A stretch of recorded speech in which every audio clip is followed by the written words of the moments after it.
नमस्कार, मैं हूं आनंद और आप देख रहे हैं जॉइन फॉर एजुकेशन।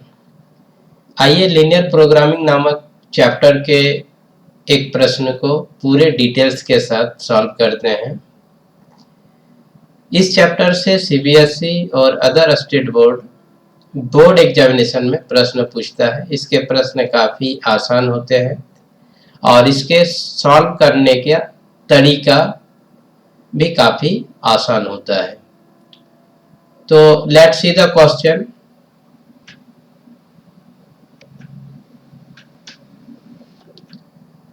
आइए क्वेश्चन नंबर 5 को सॉल्व करते हैं। क्वेश्चन नंबर 5 को यदि हम लोग एनालिसिस करें तो यहाँ इस क्वेश्चन में जेड, जिसको हम लोग ऑब्जेक्टिव फंक्शन कहते हैं, इसको मैक्सिमाइज करने के लिए बोला गया है और जेड का वैल्यू आपका दिया हुआ है 3x प्लस 2y।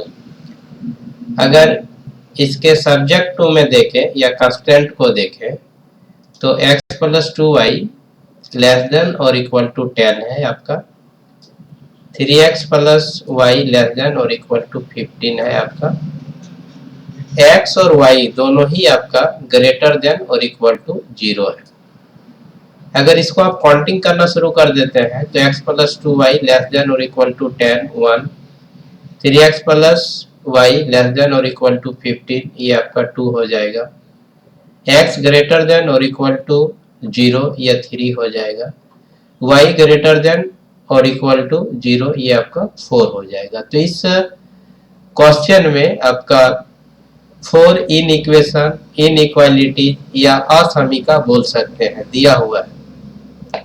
तो जब लीनियर प्रोग्रामिंग के क्वेश्चन को सॉल्व किया जाता है तो सबसे पहला काम होता है कि आपको जो असमीका दिया हुआ है, इनइक्वालिटी या इनइक्वेशन जो दिया हुआ है, उसका ग्राफ ड्रॉ करना है। तो अगर आप यहाँ पर इसके ग्राफ को देखें, ये ग्राफ ड्रॉ कर दिया गया है।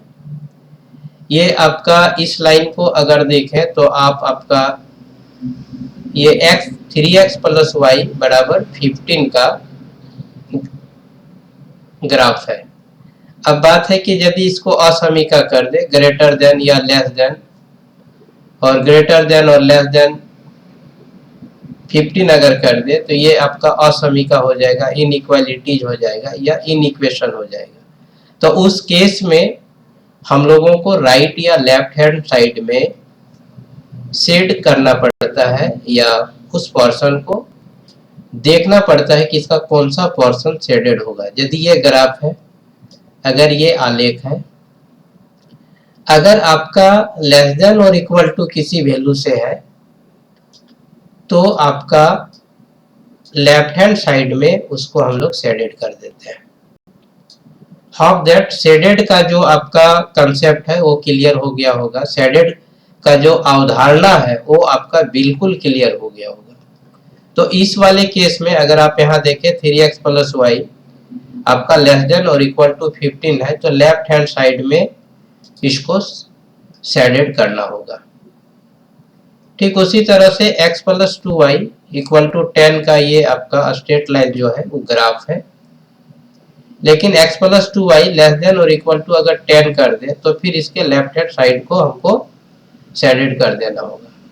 ठीक उसी तरह से आपका x ग्रेटर देन और इक्वल टू 0, अगर आप x को देखें तो x का ये पार्ट जो होगा आपका पॉजिटिव होगा और ये ग्रेटर देन और इक्वल टू 0 होगा। ये x का लेफ्ट हैंड वाला पार्ट जो होगा वो लेस देन और इक्वल टू 0 होगा।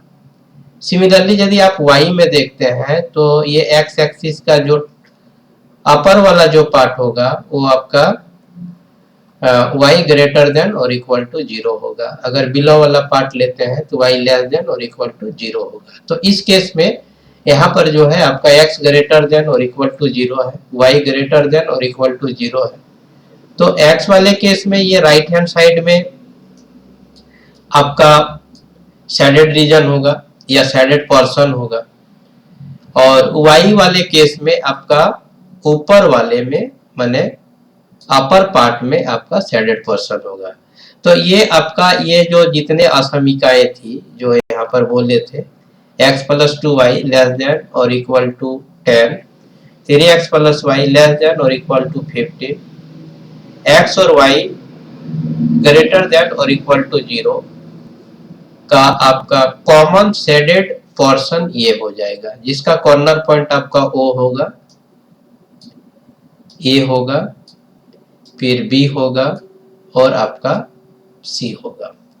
अगर आप यहाँ B पर देखें तो B जो है आपका इंटरसेक्टिंग पॉइंट है आपका करस्पॉन्डिंग लीनियर इक्वेशन का 3x plus Y less than और इक्वल टू 15 का जो करस्पॉन्डिंग लीनियर इक्वेशन है उसका, और x plus 2y less than और इक्वल टू 10 का जो करस्पॉन्डिंग लीनियर इक्वेशन है उसका, ये दोनों का ही ये आपका इंटरसेक्टिंग पॉइंट है, इंटरसेक्ट कर रहा है, अर्थात ये यूनिक सॉल्यूशन है। अब इन क्लास 10 हम लोग इसके बारे में स्टडी कर चुके हैं। तो ये पेयर ऑफ लीनियर इक्वेशन को हम लोग सॉल्व करेंगे, x और y का वैल्यू फाइंड आउट कर लेंगे, and how that we are the student of class 12, हम लोग क्लास 12 का स्टूडेंट है, तो इसको हम लोग आसानी से सॉल्व कर लेंगे। x और y का वैल्यू फाइंड आउट करेंगे, x का वैल्यू यहाँ देखिए 4 आ जाएगा, y का वैल्यू 3 आ जाएगा, तो ये दोनों ही लीनियर इक्वेशन का इंटरसेक्टिंग पॉइंट आपका B हो जाएगा। इस पूरे रीजन को हम लोग बोलते हैं फिजिबल रीजन। तो यहाँ एक फिजिबल रीजन एक नया वर्ड आता है, तो इसके भी कंसेप्ट को थोड़ा सा क्लियर कर लेते हैं। एक्चुअली में ये एक प्रकार का कन्वेक्स पॉलीगन होता है। अब कन्वेक्स पॉलीगन क्या है, तो कन्वेक्स पॉलीगन में बोलता है कि इसका कोई भी एंगल जो है मोर देन 180 डिग्री नहीं होना चाहिए, मतलब 180 डिग्री से ज्यादा कोई भी एंगल नहीं होना चाहिए। तो ये आपका फिजिबल रीजन है और ये बाउंडेड है, ये घिरा हुआ है, देखिए ये बाउंडेड रीजन है। अब हम लोग क्या करते हैं कि इसके कॉर्नर में, जो कॉर्नर आपका O है, A है, B है, C है, ईच कॉर्नर पॉइंट में देखिए आपका कोऑर्डिनेट दिया हुआ है, तो ईच कॉर्नर पॉइंट में हम लोग दिए गए ऑब्जेक्टिव फंक्शन जो z का जो था, z का वैल्यू फाइंड आउट कर लेते हैं। तो फिर यहाँ पर आप देखिए आपका कॉर्नर पॉइंट A जिसका कोऑर्डिनेट आपका 50 है, तो यहाँ पर z का वैल्यू आप x का वैल्यू 5 पुट करेंगे, y का वैल्यू 0 पुट करेंगे और फिर कैलकुलेट कर लेंगे तो आपका यहाँ 15 आ जाएगा। सिमिलरली कॉर्नर पॉइंट B में z का वैल्यू आपका 18 आ जाएगा और कॉर्नर पॉइंट C में आपका z का वैल्यू 10 आ जाएगा। अगर आप ये तीनों वैल्यू को कंपेयर करेंगे तो 18 जो है आपका मैक्सिमम होगा, और यहाँ पर ऑब्जेक्टिव फंक्शन z को जो है मैक्सिमाइज करने के लिए ही बोला था, तो आपका z का मैक्सिमम वैल्यू B पर जिसका कोऑर्डिनेट 4 3 है होगा। तो इस तरह से the maximum value of z is 18 at the point B whose coordinate is 4 3। तो हम ये आशा अपेक्षा करते हैं कि इस सॉल्यूशन के डिटेल्स को या एक्सप्लेनेशन को समझने में कोई दिक्कत नहीं हुआ होगा। How that there is no problem to understand the explanation और details of the solution of this question. ये डिटेल्स जो है आपके इसी चैप्टर के बाकी क्वेश्चन को सॉल्व करने में हेल्प करेगा। तो एज ए कंसेप्ट ये आपका सॉल्यूशन जो है वर्क करेगा। तो once again I thanks to all of you.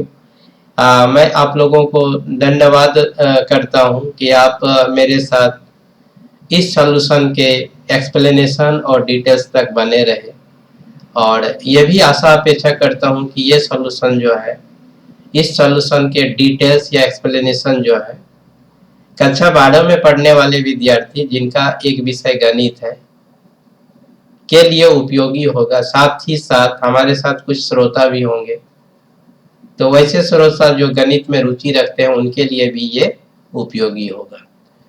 तो मेरा अगला वीडियो लेक्चर इसी से रिलेटेड होगा, जो आपका अनबाउंडेड रीजन से रिलेटेड एक क्वेश्चन लेंगे, और वो क्वेश्चन आपका लीनियर प्रोग्रामिंग से ही होगा। Till then, thanks to all of you. My next video